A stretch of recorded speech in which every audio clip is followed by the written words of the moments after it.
మహాభారతం తెలుసుకోవాలంటే ముందుగా వేదవ్యాసుడు భీష్ముడు వీరిద్దరి జననం గురించి మాట్లాడుకోవాలి. ముందుగా వేదవ్యాసుని జననం గురించి మాట్లాడుకుందాం. ఒకరోజు సత్యవతి అనే ఒక కన్య నీటి ఒడ్డున చేరుకుంటుంది. ఆ సమయంలో సత్యవతి అనే కన్యను ఒక ఋషి చూసి తన అందాన్ని ఆస్వాదించాలనుకుంటాడు. అలాగే తన అందర్నీ చూసి ఆశ్చర్యపోతాడు. అయితే ఆ ఋషి సత్యవతికి తన కోరిక చెబుతాడు. సత్యవతి ఎప్పుడూ ఋషుల మాటలను కాదనలేదు. కాని తన కోరిక వల్ల తన కన్యాధనం పోతుందని సత్యవతి చెబుతుంది. అప్పుడా ఋషి నీ కన్యాధనం పోకుండా నేను వరాన్నిస్తానని చెబుతాడు. దానికి సత్యవతి కూడా ఇక వేరే దారిలేక ఆ ఋషి ఆనందం కోసం ఒప్పుకుంటుంది. ఇలా వారిద్దరికి పుట్టే వ్యక్తియే వేదవ్యాసుడు. ఎవరీ వేదవ్యాసుడు అని అనుకుంటే, వేదవ్యాసుడు జన్మతనంతోనే ఎంతో జ్ఞానం కలవాడు. తన అమ్మకు ఆలోచనతో వేదవ్యాసుడు అడవికి వెళ్ళిపోతాడు. అడవికి వెళ్లిన వేదవ్యాసుడు ఎంతో జ్ఞానాన్ని ఉపదేశించాడు. ఇలా వేదవ్యాసుని జననం అనేది జరిగింది. ఇతడే మహాభారతాన్ని పూర్తిగా రచించటం కూడా జరిగింది. ఇతడు మహాభారతానికి ఎంతో మలుపు కూడా తిప్పినవాడే. ఇక దానికంటే ముందు మరో విషయం తెలియజేయాలి. అదేంటంటే 7 దేవతలు కామధేను అనే ఒక ఆవును చూసి దాన్ని పొందాలన్నా ఆశపడతారు. దాన్ని దొంగతనం చేయడానికి వెళతారు. అది చూసిన ఋషి దేవతలయ్యి ఉండి దొంగతనానికి వస్తారా, మీరు భూమిపై పుట్టండి అని శపిస్తాడు. దానికి ఆ 7 వ్యక్తులు క్షమాపణ కోరి శాపం వెనక్కి తీసుకోమని అడుగుతారు. అప్పుడా ఋషి శాపం వెనక్కి తీసుకోవడం లేదు. కాని ఈ 7లో మొదటి 6 పుట్టిన వెంటనే చనిపోయి శాపవిముక్తులై తిరిగి దేవతలవ్వచ్చు.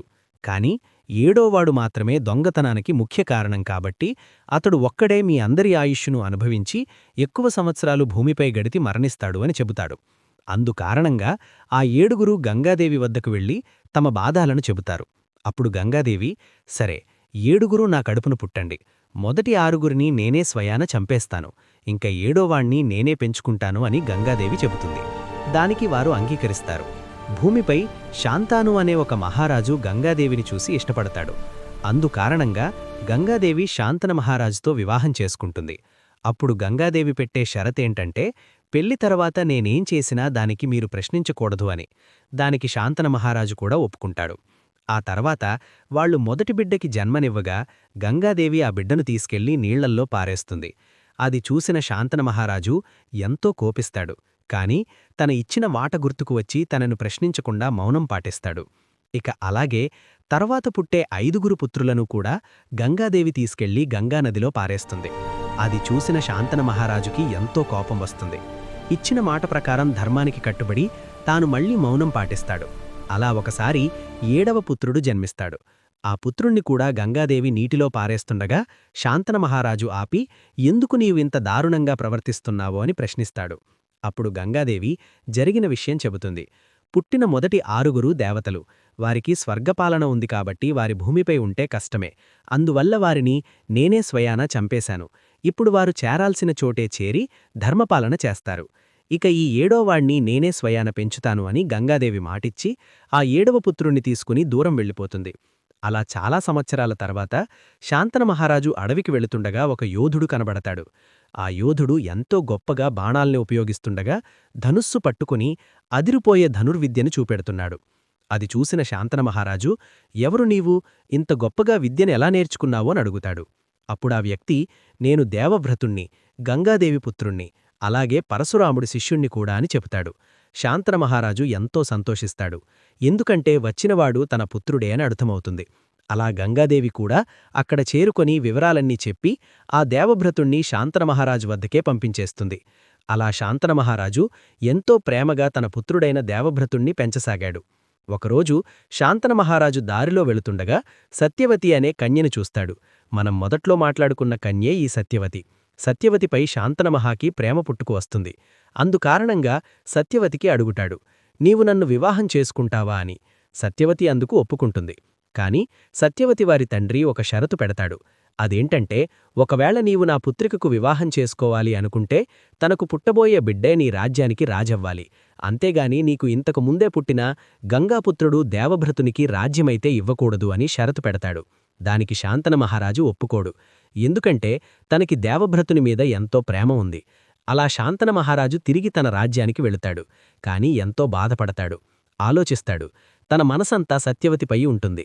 అది గమనించిన భీష్ముడు విషయం సైనికుల ద్వారా మంత్రుల ద్వారా అర్థం చేసుకుంటాడు. ఇక తానే సత్యవతి వద్దకు వెళ్ళి, మాతా, నాకు ఎలాంటి రాజ్యమూ వద్దు, అలాగే నీకు పుట్టబోయే పుత్రుడే మా రాజ్యానికి రాజుని చేస్తాం, దయచేసి మా తండ్రిని వివాహం చేసుకోండి అని దేవభ్రతుడు కోరతాడు. దానికి సత్యవతి ఎంతో సంతోషిస్తుంది. కాని సత్యవతి వేసే ప్రశ్న ఏంటంటే, నీవు రాజ్యంపై అధికారం కోసం రాకపోవచ్చు, కానీ రేపు పుట్టబోయే నీ పుత్రులు కోసం వస్తే అని అడుగుతుంది. దానికి దేవభ్రతుడు, సరే అయితే నేను వివాహం చేసుకోను, జీవితాంతం బ్రహ్మచారిగా ఉంటానని ప్రమాణం చేస్తున్నాను అని చెబుతాడు. దానికి శాంతన మహారాజు ఆశ్చర్యపోయి కన్నీరు పెడుతూ తన పుత్రుడికి, ఒకవేళ నీకు మరణమంటూ వస్తే నీ ఇష్టపరంగానే రావాలి, నీకు నచ్చినప్పుడే నీవు మరణించాలి అని ఒక వరమిస్తాడు. అలా శాంతన మహారాజు ఇంకా సత్యవతి యొక్క వివాహం జరుగుతుంది. సత్యవతికి పుత్రులు జన్మిస్తారు. అలా ఆరోగ్యం బాగోలేనందువల్ల శాంతన మహారాజు కూడా ఒకాన సమయంలో మరణిస్తారు. కాని దేవభ్రతుడు ఒక బానిసల్లా తానే రాజ్యానికి స్వయాన యుద్ధాలు చేస్తూ ఎంతో రక్షిస్తూ వస్తాడు. అయితే ఇంత అక్కడి నుంచి మనం మాట్లాడుకుంటున్న ఆ దేవభ్రతుని పేరే భీష్ముడు. అవును, దేవభ్రతుడు ఎప్పుడైతే ధర్మస్థాపన చేస్తూ ఎంతో గొప్ప పుణ్యాత్ముడవి ఉంటాడో అప్పుడే భీష్ముడు అనే పేరు పొందుతాడు. సో భీష్మపితామహులు అని ఇతనికి పిలుస్తారు. అయితే భీష్ముని తమ్ముళ్ళు అంటే సత్యవతి యొక్క పుత్రులు కాస్త అధర్మం, తప్పులు చేయడం వలన వారికి వివాహం చేస్తేనైనా ఏదైనా మంచి జరగవచ్చు అని సత్యవతి కోరుతుంది. అందుకారణంగా భీష్ముడు కూడా వారికి వివాహానికి ఈ రాణులను వెతకసాగాడు. సత్యవతి పుత్రులలో మొదటి పుత్రుడు మరణిస్తాడు. అప్పుడే ఒక స్వయంవరానికి భీష్ముని చేరి అక్కడున్న రాణులను పొందడానికి ఎంతోమంది రాజులను ఓడిస్తాడు. అందులో ఒక రాజు ముందడుగు వేసి ఎంతో ఘోరయుద్ధం చేసినప్పటికీ భీష్ముడి ముందు నిలవలేకపోతాడు. భీష్ముడు ఆ స్వయంవరంలో ఉన్న ముగ్గురు రాణులను తీసుకువెళ్లి, వీరిని నా తమ్ముళ్లతో వివాహం చేస్తాను అని భీష్ముడంటాడు. దానికి అక్కడున్న మహారాజు కూడా ఒప్పుకుంటాడు. అలా వీరి ముగ్గురిని భీష్ముడు తన తమ్ముళ్ల వద్దకు తీసుకెళ్తాడు. అందులో ఒకరైన అంబ భీష్మునికి ఇలా ఉంటుంది, నాకు ఈ వివాహం ఇష్టం లేదు, మీరు నన్ను బలవంతంగా వివాహం చేయలేరు, నేను ఇంతకుముందే ఒక రాజును ప్రేమిస్తున్నాను అని కూడా అంటుంది. అప్పుడు భీష్ముడు ఆశ్చర్యపోయి సత్యవతికి క్షమాపణ కోరి, నాకు తెలియదు మాత, ఈవిడ ముందే ఒకడిని ప్రేమిస్తుందని, ఆయన స్వయంవరంలో ఉన్న స్త్రీని ఇంకొకరు ప్రేమిస్తారని ఎలా అనుకుంటాం, అందుకారణంగా నేను పొరపాటుపడ్డాను అని భీష్ముడు చెప్పి తనని తిరిగి తన రాజ్యానికి వదిలేస్తారు. కాని అంబాదేవి ప్రేమించిన ఆ రాజు అంబాదేవిని వదిలేస్తాడు. ఎందుకంటే మరొకరు స్వయంవరాల్లో గెలుచుకున్నారు కాబట్టి. సో అందుకారణంగా తనకి వివాహమాడితే అది అధర్మ. అలా అంబాదేవిని ఒంటరివారు చేసేస్తారు ఆ యువరాజు. అందుకారణంగా అంబాదేవి తిరిగి భీష్ముని దగ్గరికే వచ్చి, నాకు నీ కారణంగానే అన్యాయం జరిగింది, అలాగే నీవే నన్ను స్వయంవరంలో గెలుచుకున్నావు కాబట్టి నువ్వే నన్ను వివాహం చేసుకోవాలి అంటూ ధర్మం చెబుతుంది. అప్పుడు భీష్ముడు, లేదు, నేను బ్రహ్మచారిగా ఉంటానని ఇంతకు ముందే మాటిచ్చాను, అందుకారణంగా నేను ఎవరికీ వివాహం చేసుకోను అని చెప్పేస్తాడు. కోపించిన అంబాదేవి భీష్మ మృత్యువు కోసం తపస్సులు, యాగాలు చేయడం మొదలెడుతుంది. మొదటగా భీష్ముని గురువైన పరశురాముని దగ్గరికి వెళ్లి తన బాధం చెబుతుంది. బాధ అర్థం చేసుకున్న పరశురాముడు భీష్ముని వద్దకు వెళ్లి అంబాదేవిని పెళ్లాడు అని ఒప్పించాలనుకుంటాడు. కాని భీష్ముడు ఇచ్చిన మాట ప్రకారం ఒప్పుకోకపోవడంతో భీష్ముడు ఇంకా పరశురాముని వద్ద ఒక యుద్ధమే జరుగుతుంది. ఈ యుద్ధంలో భీష్ముడికి ఇష్టం లేదు, కాని పరశురాముడు మాత్రం భీష్ముడు మరణించాలి లేక అంబాదేవి పెళ్లాడాలి అనేది కోరుతాడు. అందుకారణంగా వీరిద్దరి మధ్య ఘోర యుద్ధమే జరుగుతుంది. మొదటి కొన్ని రోజులు భీష్ముడు ఓడిపోయినప్పటికీ చివరిగా ధర్మమే గెలవాలి అని రాసినందువల్ల భీష్ముడు ఈ యుద్ధాన్ని గెలుస్తాడు. అంటే ఈ యుద్ధంలో భీష్ముడు గాయపడినప్పటికీ తన ధర్మాన్ని, ఇచ్చిన మాటనైతే తప్పలేదు. ఇక్కడ భీష్ముడు గెలిచాడంటే దానర్థం పరశురాములు ఓడిపోయాడని కాదు, కాని యుద్ధం ఆగిపోయింది, భీష్ముని పక్కనే ధర్మం కనబడింది. అయితే భీష్ముడు అప్పటికీ ఒప్పుకోకపోవడంతో అంబాదేవి ఎంతో కోపంతో తనకి చెప్పిస్తుంది, నీకు మరణమంటూ ఉంటే అది నా చేతుల్లోనే అని. భీష్ముడు ఒక చిన్న నవ్వుతో తన శాపాన్ని అంగీకరిస్తాడు. ఇక అంతేకాకుండా అంబాదేవి ఎంతోమంది దేవదేవతలను పూజించడం, జపించడం మొదలెడుతుంది. భీష్ముని మృత్యువు కోసం త్యాగాలు చేయడానికి సిద్ధమవుతుంది. తను సుబ్రహ్మణ్యస్వామి కోసం తపస్సు చేయగా ఆ దేవుడు ప్రత్యక్షమై నీకేవరం కావాలి అని అడుగుతాడు.